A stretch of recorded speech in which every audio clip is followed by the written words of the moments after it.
Now, you might wonder, but isn't the theory supposed to be like rock solid? Well, see, it is the essence of science that you update your beliefs and your pictures of reality based on new evidence and understanding. So this is very much the natural progress of science. Well, how science makes progress. Science in politics or scientific politics? Because Well, how about so the ideal of science is that you're asking questions, you're producing evidence, and everybody updates their belief system based on the new evidence found. Now, this is the ideal. However, very often politics and power do also play a role in it. So there is the old quote by Planck that basically states, that is paraphrased as science advances one funeral at a time. And I think if I remember correctly, the full thing that he actually said was like, old scientists are never convinced of a new theory. It's just that the ones believing in the false frameworks eventually die out, and the young ones learn the most accurate to date. So this is kind of how you see it. It's ideally people would be convinced of new ideas with new evidence, but even within the scientific community, that is sometimes a hard thing to do, and people stick very much to the frameworks they developed, and they are somehow committed to. And so it's hard to give that up when you worked all your life on it. And I think that's just natural, but of course it's still, science is done by humans, and so there will always be the human element. And so the ideal of the science progress, we should try to strive for it, but one also has to understand that it can't always be attained, because humans are humans in the end. Yeah, so for me it is, especially in the field of unified theories, fundamental theories, when they can't be tested experimentally, as is now the case with all proposals at the moment that are put forward for quantizing gravity and so on, then I think as a scientific community we should really follow a broad approach to try various different, to investigate various different frameworks and see which one in the end comes actually up with a prediction. And not focus too much on one for whatever reason there is, until we have the ultimate judge rules, i.e. experiment.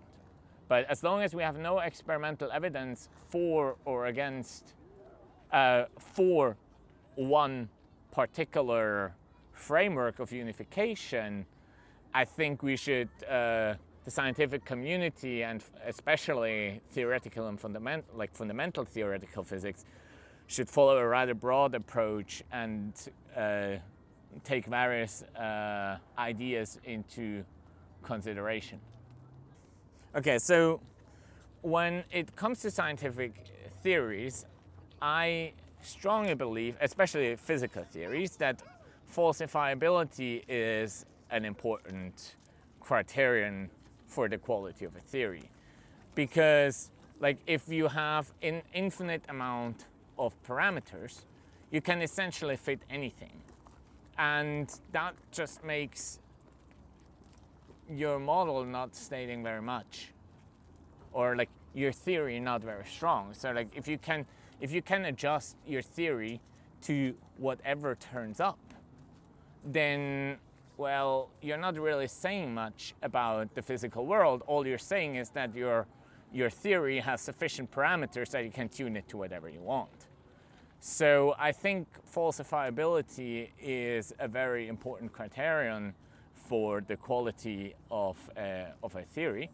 And that essentially goes with having fewer parameters, or having as few parameters as possible.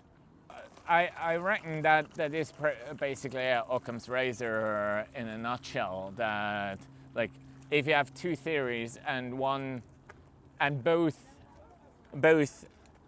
fit the data, then you should go with the one that has less parameters.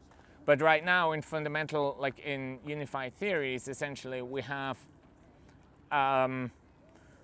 basically little guide between theory. Like, let's go a little back. When you look at the development of the standard model of particle physics, it was a step ladder between experiment and theory. So you had experiment showing evidence of a new particle that you couldn't explain, so the theorists thought about a model that could, and then the new model, that to make it compatible, they had to introduce another couple of particles, and so the experimentalists went searching for them and they found them, and so on and so forth. Now, today, the problem to some extent with the search for a fundamental theory is that theory and experiment are, to a very large degree, pretty level on. So neither one really has either like a very clear prediction, here's where you have to search, that actually the experimentalists can go and look for, or we have something you can't explain.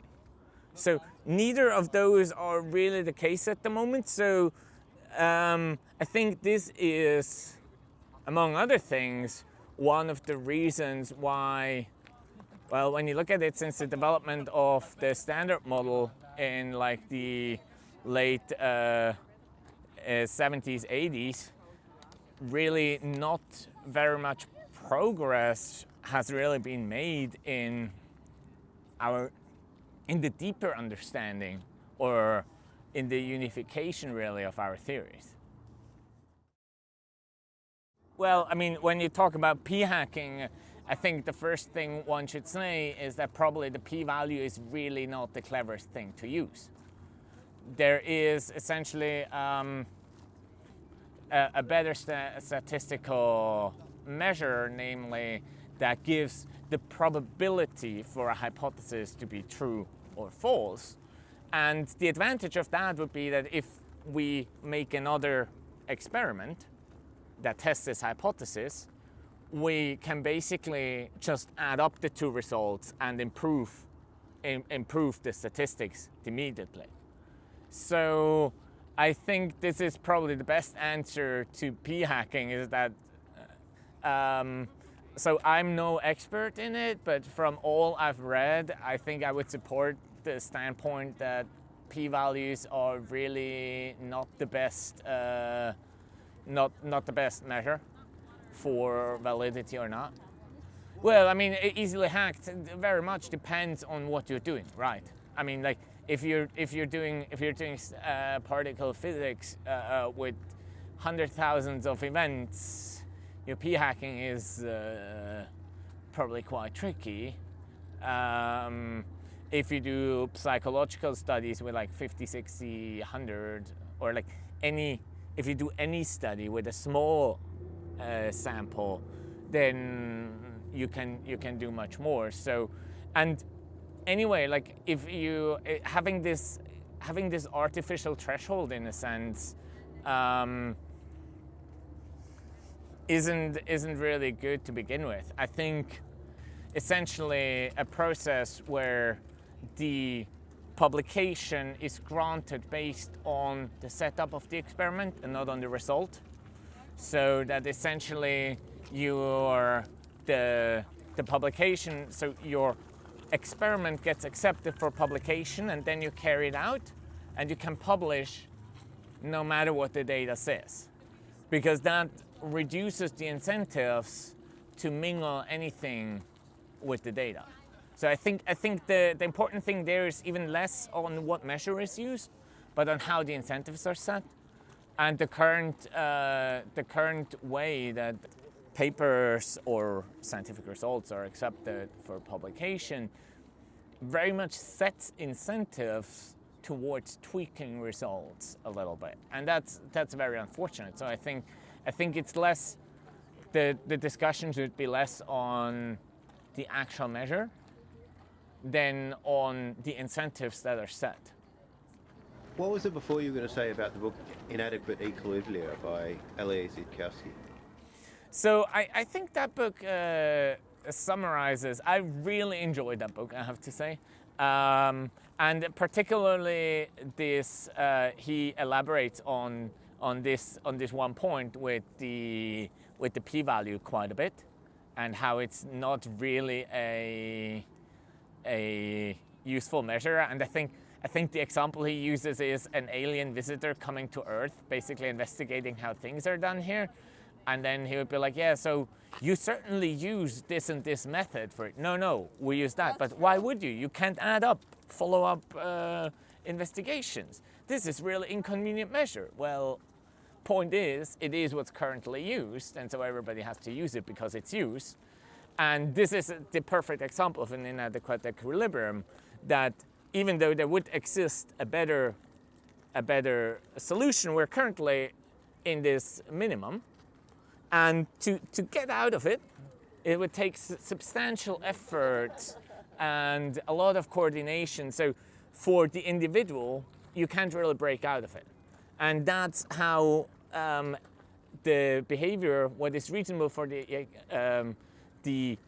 how then every individual acting in his best personal interest leads to a inadequate solution for the whole system. So you could have a better solution, but to jump from one minimum to the others is very much non-trivial, since unfortunately we're no quantum system.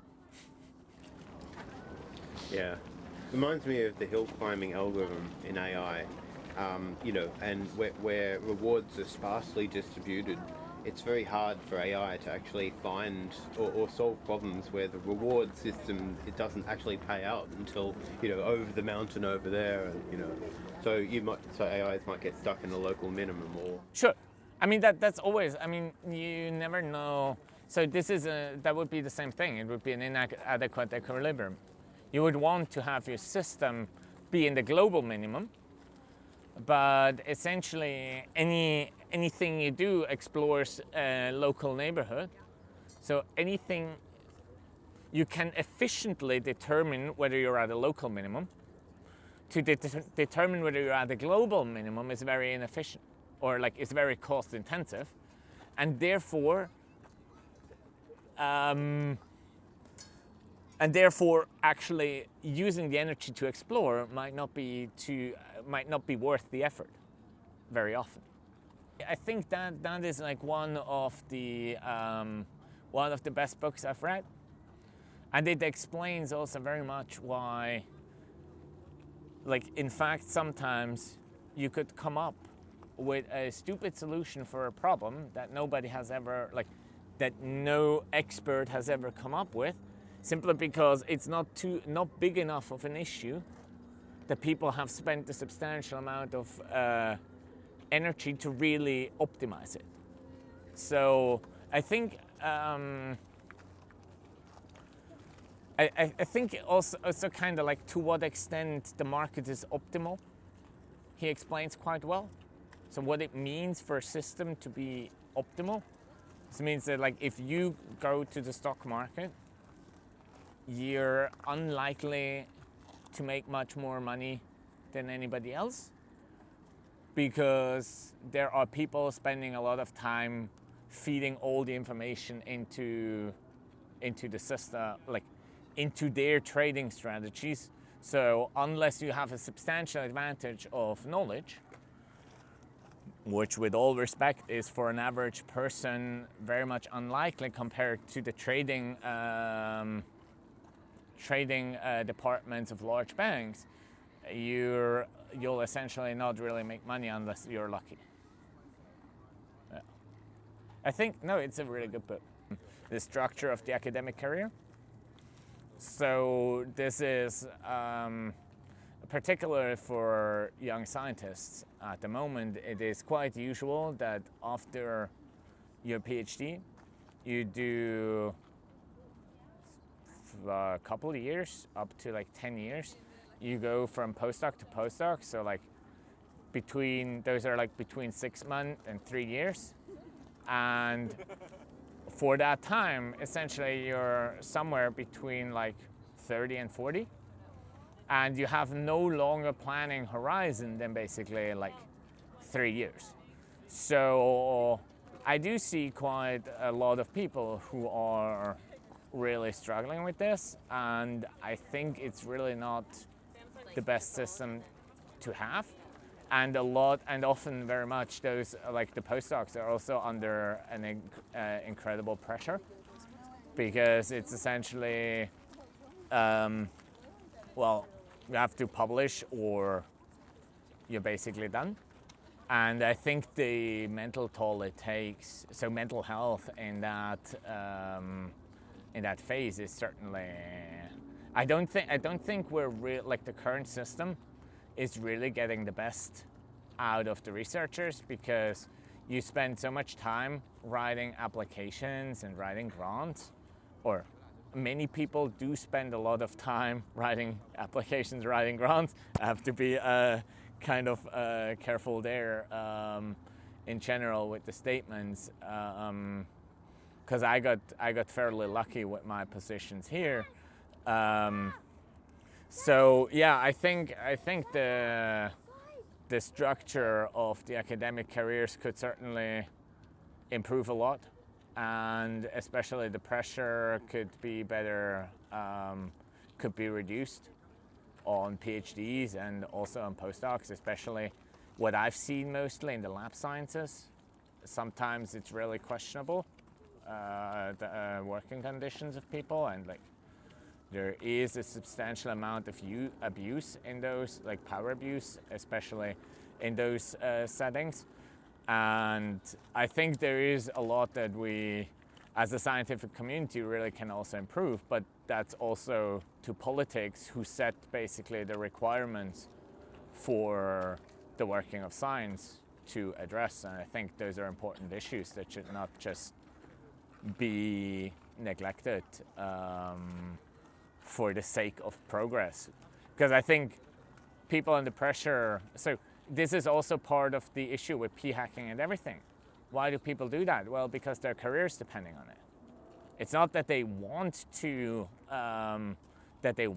tweak things, but it's just, well, if you don't do it, you just have no career. So since these things are career relevant,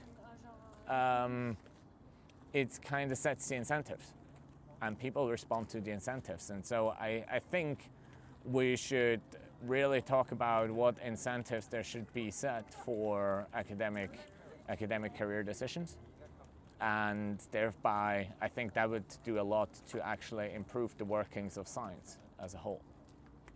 Yeah. Excellent. I might actually take this bit and put it to the end of the science section. Yeah. That's cool, man. So really harsh working conditions with your office on the beach here at the Yeah. Okay. So that's why I said I have to be careful saying that.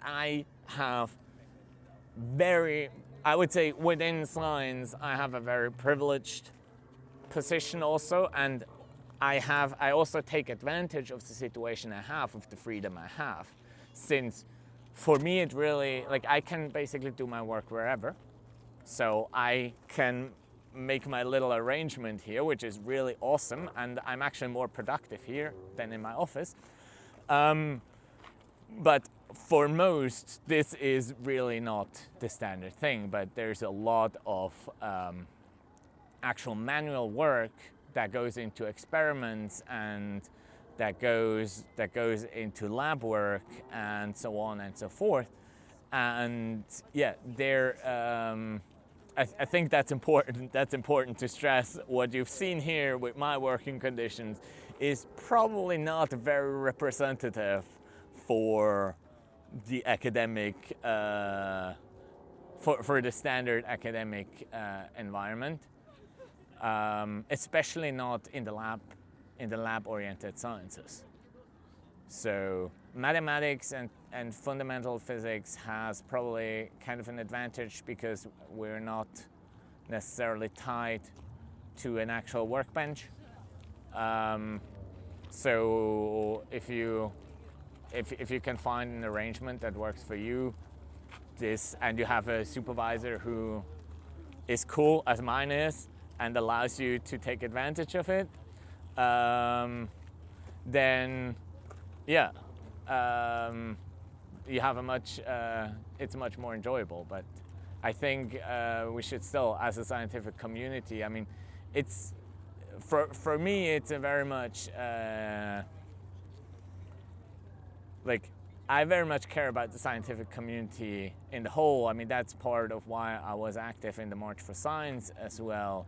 And so just because I have the luck to be able to have such an arrangement here, I still, or especially because I am in this position that I can also be active in other ways and engage with the structural discussions, I feel the need to actually also do that, because it's a privilege is an obligation. And I mean it as an obligation to try to help other people who are less privileged. And so that's the best way to make use of it, I think.